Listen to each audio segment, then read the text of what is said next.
Friends, स्वागत है आपका इस चैनल पर जिसका नाम है इंग्लिश एडवांटेज। दोस्तों, इस वीडियो में मैं आपको एक और क्लोज टेस्ट पार्ट 6 बताऊंगा जो कि सर्वे बेस्ड है और बहुत ही इंपॉर्टेंट है आईबीपीएस एग्ज़ाम के लिए, बैंक पीओ एग्ज़ाम के लिए, क्लर्क के लिए और यूआईआईसी जो कि इंश्योरेंस का एग्ज़ाम है उसके लिए और एलआईसी के लिए। सभी एग्ज़ाम्स के लिए बहुत ही इंपॉर्टेंट पैसेज है। 10 क्वेश्चन हैं इसमें और इसको मैं पूरा हिंदी में आपको एक्सप्लेन करके बताऊँगा। तो चलिए शुरू करते हैं। देखिए, ये क्लोज टेस्ट है और सर्वे बेस्ड है, एक रिपोर्ट पर आधारित है ये। तो यहाँ से ये स्टार्ट हुआ है। देखिए, on account of in education information health and subsequent increases. ठीक है, अब देखिए, मैंने जैसा कि लास्ट वीडियोस में भी बताया है किस तरह से हम कोरिलेट करते हैं वर्ड्स को। यहाँ पर देखिए इंक्रीजेज वर्ड आया है यहाँ पर, तो यहाँ पर इससे पहले जो वर्ड आना चाहिए वो पॉजिटिव वर्ड होना चाहिए यहाँ पर। ठीक है, इंक्रीज किसकी वजह से आता है? इंक्रीज जब किसी चीज़ में प्रोग्रेस होती है या किसी चीज़ में इम्प्रूवमेंट होता है तो इंक्रीज होती है। फॉर एग्जांपल, जैसे हेल्थ फैसिलिटीज़ बढ़ती हैं, ठीक है, तो आपकी हेल्थ इंप्रूव होगी और लाइफ एक्सपेक्टेंसी इंप्रूव होगी। ठीक है, एजुकेशन की फैसिलिटीज़ बढ़ती हैं तो उससे एजुकेशन और जॉब अपॉर्चुनिटीज़ क्रिएट होती हैं। तो इस तरह से यहाँ पर पॉजिटिव वर्ड आएगा आपका। वन के अपन ऑप्शन देखते हैं क्या है। वन में ऑप्शन अमेंडमेंट है, एमिलियोरेशन है, रिवीजन है, इम्प्रूवमेंट्स हैं एंड डिक्लाइन है। तो इसमें अकॉर्डिंग टू द कॉन्टेक्स्ट इसमें सही जो ऑप्शन होगा वो हुआ इम्प्रूवमेंट। रिवीजन का यहाँ पर कोई सेंस नहीं बन रहा। रिवीजन थोड़ा सा रिवाइज करते हैं जैसे किसी चीज़ को, तो वो भी एक इम्प्रूवमेंट का पार्ट होता है, लेकिन रिवीजन थोड़ा सा टेक्निकल वर्ड है। इम्प्रूवमेंट यहाँ पर एमिलियोरेशन का मतलब जब कोई सिचुएशन खराब हो और इसमें जब हम इम्प्रूव करते हैं उसको हम बोलते हैं एमिलियोरेट, एमिलियोरेशन। अमेंडमेंट यहाँ पर नहीं आएगा क्योंकि अमेंडमेंट एक टेक्निकल वर्ड है, यहाँ पे जनरल सेंस में बात हो रही है। ऑन अकाउंट ऑफ मतलब उसकी वजह से, on account of improvements in education information health and subsequent increases brought about in life. अब देखिए, इन सब चीज़ों की वजह से जब एजुकेशन इंफॉर्मेशन हेल्थ और ये सारी चीज़ें जब बढ़ती हैं तो इनकी वजह से जो लाइफ में बढ़ेगी वो क्या चीज़ बढ़ेगी। ठीक है, तो लाइफ का इक्विवेलेंट वर्ड देखिए, लाइफ के साथ कौन सा वर्ड जाएगा इसमें। सेकंड में देखिए कौन सा वर्ड जाएगा, लाइफ प्रेडिक्शन। लाइफ प्रेडिक्शन कोई सेंस नहीं है इसका। लाइफ एश्योरेंस ये क्लोज वर्ड है। लाइफ एजम्पशन नहीं। लाइफ एक्सपेक्टेंसी और लाइफ प्रोस्पेक्ट। प्रोस्पेक्ट का मतलब होता है संभावना, लाइफ प्रोस्पेक्ट, लेकिन प्रोस्पेक्ट जो वर्ड है वो लाइफ के साथ नहीं जाता, ये जाता है जॉब के साथ, जॉब प्रोस्पेक्ट्स। ठीक है, तो लाइफ के साथ जो वर्ड जाता है वो है लाइफ एक्सपेक्टेंसी। लाइफ एक्सपेक्टेंसी मतलब एक एवरेज आदमी एक कंट्री में कितने साल तक नॉर्मली जीता है। जैसे जापान में जो लाइफ एक्सपेक्टेंसी है वो हाईएस्ट है, वहाँ पर लोग 100 साल से ऊपर से होना बहुत कॉमन चीज़ है वहाँ पर। ठीक है, अबाउट इन लाइफ एक्सपेक्टेंसी। तो लाइफ एक्सपेक्टेंसी जो है इंडिया में वो इन सब चीज़ों की वजह से, एजुकेशन में जो इम्प्रूवमेंट है, इन्फॉर्मेशन में, हेल्थ में और सब्सिक्वेंट इंक्रीजेस की वजह से बढ़ जाता है और बढ़ गया है। The percentage of Indian in the 60+ age group has increased from 5.3% to 5.7%। Okay, while there is a rise in the population in the age group। अब देखिए, यहाँ पर हमें डालने के लिए, यहाँ पर कोई वर्ड इंसर्ट करने के लिए यहाँ पर हमें कोरिलेट करना पड़ेगा इसके साथ।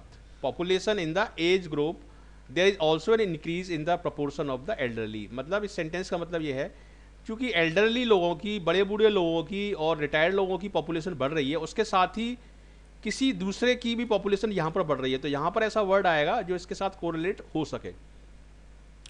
इन द एज ग्रुप। अब देखिए ऑप्शन क्या है थर्ड में। थर्ड में ऑप्शन है डायनेमिक, इम्पोर्टेंट, वैल्यूएबल, फ्रूटफुल और प्रोडक्टिव।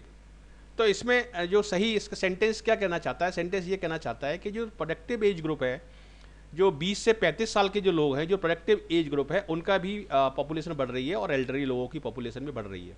अब देखिए, इसमें ये वाले वर्ड हम डालेंगे, जो दूसरे वर्ड फ्रूटफुल एज ग्रुप, कोई सेंस नहीं है। फ्रूटफुल से तो प्रोडक्टिव ज़्यादा सही वर्ड है ना। फ्रूटफुल, वैल्यूएबल एज ग्रुप, ठीक है, इम्पोर्टेंट तो आएगा ही नहीं और डायनेमिक भी नहीं आएगा। तो सही आएगा इसमें प्रोडक्टिव एज ग्रुप, क्योंकि डायनेमिक थोड़ा सा वैसा वर्ड है, तो इसलिए इसमें सही आएगा प्रोडक्टिव एज ग्रुप, क्योंकि वो प्रोड्यूस करते हैं, जो यंग लोग होते हैं वो जॉब करते हैं, इनकम जनरेट करते हैं और जीडीपी में कंट्रीब्यूट करते हैं। तो प्रोडक्टिव इसमें एकदम से मोस्ट अप्रोप्रिएट वर्ड है। ठीक है, हालांकि इसमें डायनामिक थोड़ा सा क्लोज है, लेकिन अपन हमें जो क्लोज नहीं चाहिए, हमें मोस्ट अप्रोप्रिएट वर्ड चाहिए। तो यहाँ पर जो वर्ड आएगा वो आएगा आपका प्रोडक्टिव, ये इसमें आएगा productive. Productive age group, there is also an increase in the proportion of the elderly. ठीक है, इसके बाद देखते हैं, इसके बाद यहाँ से पढ़िए, what do the above developments in the country age structure. अब देखिए यहाँ पर मैं कैसे कोरिलेट करूँगा, जब भी वर्ब आया हुआ करे, जब भी प्रेजेंट सिंपल टेंस में, हमेशा आप इस नाउन को जरूर देखा करो, यदि ये प्लूरल है तो वहाँ पर वर्ब प्लूरल में आएगी, मतलब उसमें एस नहीं आएगा, और यदि सिंगुलर है तो फिर वो एस वाली वर्ब आएगी। जैसे मैं बोलता हूँ ही गोज, लेकिन वी गो, ही के साथ सिंगुलर के साथ में गोज बोल रहा हूँ और वी के साथ में गो बोल रहा हूँ। उसी तरीके से प्रेजेंट सिंपल टेंस में हमेशा इस तरह की वर्ब्स का आप ध्यान रखा करो। यहाँ पर देखिए डेवलपमेंट्स है, तो यहाँ पर जो वर्ब आएगी वो ऐसी वर्ब आएगी जिसमें एस नहीं लगा हुआ है। अब फोर्थ के ऑप्शन देखिए, ये डेवलपमेंट क्या बताते हैं, तो सिंपल सा इसमें ऑप्शन है कि इन डेवलपमेंट से क्या कंक्लूजन निकलता है, या क्या ये चीज़ डिनोट करते हैं। ठीक है, तो उसके लिए ये सही वर्ड है आपका इम्प्लाई, और इम्प्लाई में एस भी नहीं लगा हुआ। अब देखिए इंटेल्स में एस लगा हुआ है, तो हालांकि हमें इसका मतलब नहीं पता हो तो भी हम इसको रिजेक्ट कर सकते हैं। डिफाइंस एस लगा हुआ है, नहीं आएगा। डेजिग्नेट, इम्प्लाई और सब्सक्राइब आ सकते हैं, लेकिन इसमें सबसे सही वर्ड है इम्प्लाई, मतलब उस चीज़ से हमें क्या पता पड़ता है, क्या चीज़ उससे डिनोट होती है। तो what do the above development in the countries age structure imply, इन सब चीज़ों से हमें क्या पता पड़ता है। The retired and the old and children in the age group of 0 to 14 are usually viewed as, मतलब रिटायर्ड लोगों को, बड़े बूढ़े लोगों को और बच्चों को हम किस तरीके से देखते हैं। हम देखिए यहाँ पर एक ऑप्शन दिया है इनोसेंट, ठीक है वो इनोसेंट है, लेकिन ये पैसेज जो है वो इकोनॉमी का पैसेज है, फाइनेंशियल पैसेज है, जो कोई इमोशनल पैसेज नहीं है, इसलिए इनोसेंट जो वर्ड है वो आपका आउट ऑफ कॉन्टेक्स्ट होगा। यहाँ पर डेफिनेटली वो इनोसेंट होते हैं, लेकिन ये पैसेज के कॉन्टेक्स्ट में नहीं है। ठीक है, हम उनको, बड़े बूढ़े लोगों को और बच्चों को कस्टमर्स की तरह देख सकते हैं, बायर की तरह देख सकते हैं और प्रोड्यूसर की तरह देख सकते हैं। तो देखिए प्रोड्यूसर नहीं होगा, ये प्रोड्यूस कुछ भी नहीं करते, क्योंकि वो अर्न नहीं करते, बच्चे और बड़े बूढ़े लोग रिटायर हो जाते हैं, वो भी कुछ नहीं करते। बायर्स हम नहीं देखते उनको, हम उनको देखते हैं नॉर्मली बच्चों को और उनको बड़े बूढ़े लोगों को कंज्यूमर्स की तरह। ठीक है, वो बायर्स नहीं होते, नॉर्मली कंज्यूमर्स होते हैं। देखिए यहाँ पे दो वर्ड दिए, कंज्यूमर और कस्टमर, इन दोनों में क्या डिफरेंस है। कस्टमर जो व्यक्ति किसी चीज़ को खरीदता है, और कंज्यूमर जो उस चीज़ को यूज़ करता है। कस्टमर किसी भी चीज़ का एक ही होता है, कंज्यूमर उसके कई सारे होते हैं। जैसे मैं बाइक खरीदता हूँ तो उसका बाइक खरीदने का कस्टमर तो एक ही होगा, लेकिन उसको कई सारे लोग चलाएंगे, तो इसलिए उसके कंज्यूमर बहुत सारे लोग होंगे। ठीक है, तो बच्चे और बड़े बूढ़े लोग उन चीज़ों को कंज्यूम करते हैं, उनको हम देखते हैं कंज्यूमर्स की तरह, ना कि कस्टमर की तरह। तो कंज्यूमर इसमें राइट आंसर होगा। नेक्स्ट देखते हैं, यहाँ से देखते हैं next, who do not add to savings investment and GDP. ठीक है, उसका मतलब ये है कि बच्चे और बड़े बूढ़े लोग हम जो चूंकि वो अर्न नहीं करते और जीडीपी में कंट्रीब्यूट नहीं करते और इन्वेस्टमेंट नहीं करते, तो उनको वो किसी भी चीज़ में जीडीपी में वो कंट्रीब्यूट नहीं करते। How ever one should that. अब यहाँ पर कौन सा वर्ड आएगा, देखिए 6 में क्या ऑप्शन है।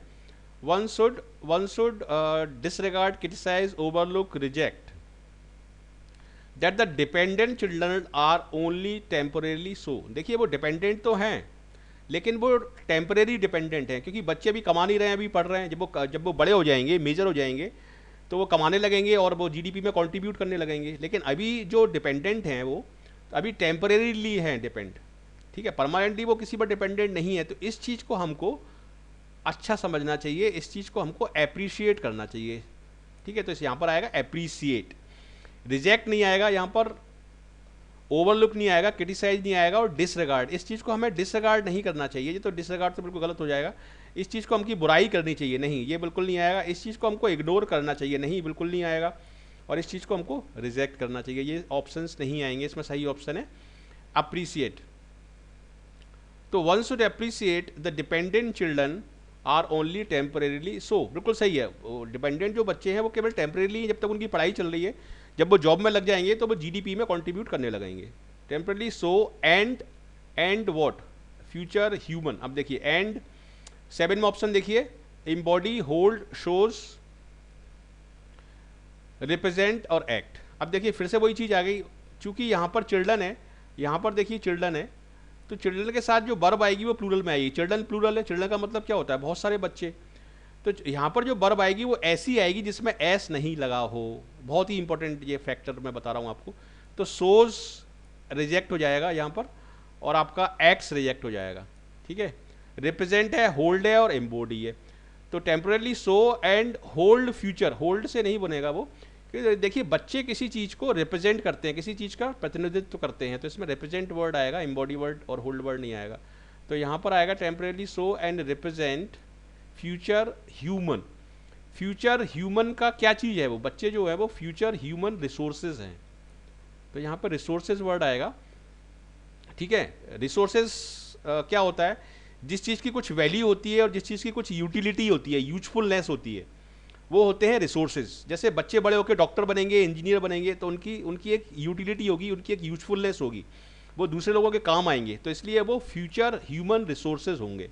तो यहाँ पर 8th में रिसोर्स वर्ड आना चाहिए, 8th में। अब देखिए 8th में रिसोर्स वर्ड नहीं है, लेकिन रिसोर्स का इक्विवेलेंट वर्ड है कैपिटल। तो यहाँ पर आएगा आपका कैपिटल, वो एक संपत्ति की तरह है। फ्यूचर ह्यूमन मेंबर, ये तो एक अंडरस्टूड सी चीज़ है कि मेंबर तो सभी हैं, ठीक है। मेंबर तो जो नॉन अर्निंग है वो भी हैं, माइनर नहीं आएगा, प्रिंसिपल नहीं आएगा, बीइंग ह्यूमन बीइंग तो सभी हैं, चाहे वो कमा रहे हों चाहे नहीं कमा रहे हों। तो इस तरीके से देखिए सारे वर्ड रिजेक्ट कर दिए और सही वर्ड आएगा इसमें कैपिटल, तो वो फ्यूचर ह्यूमन कैपिटल हैं। Hence policies to and support their education and health should be viewed as an. अब देखिए यहाँ पर क्या वर्ड आएगा 9th में, 9th में देखिए यहाँ पर एक वर्ड आ रहा है सपोर्ट, ठीक है, और सपोर्ट के साथ लगा हुआ है एंड।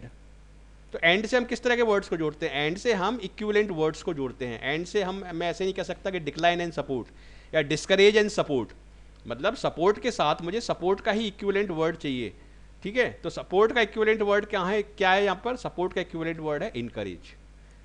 डिटर का मतलब तो नीचे गिराना होता है या गति को उसको रोकना होता है, प्रोग्रेस को। डिटर नहीं आएगा, इम्बोल्डन, इम्बोल्ड मतलब उनको बोल्ड बनाना। रिस्टोर नहीं आएगा, डिजेक्ट नहीं आएगा। यहाँ पर सपोर्ट का इक्विवेलेंट वर्ड होगा इनकरेज, तो यहाँ पर आपका आएगा इनकरेज।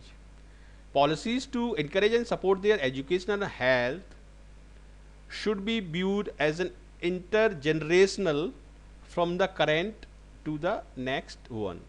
इंटरजेनरेशनल क्या इसका मतलब है कि वो एक जनरेशन से बच्चे जब दूसरी जनरेशन में जाते हैं तो उसको हम क्या बोलेंगे, छोटे हैं पहले वो माइनर हैं, 18 साल से कम है, फिर वो मेजर बन जाते हैं, जॉब करने लगते हैं। तो एक जनरेशन से वो दूसरी जनरेशन में जो उनका होता है वो क्या होता है, मूव या ट्रांसफ़र या ट्रांसमिशन या ट्रांसलेशन या ऑल्टरेशन।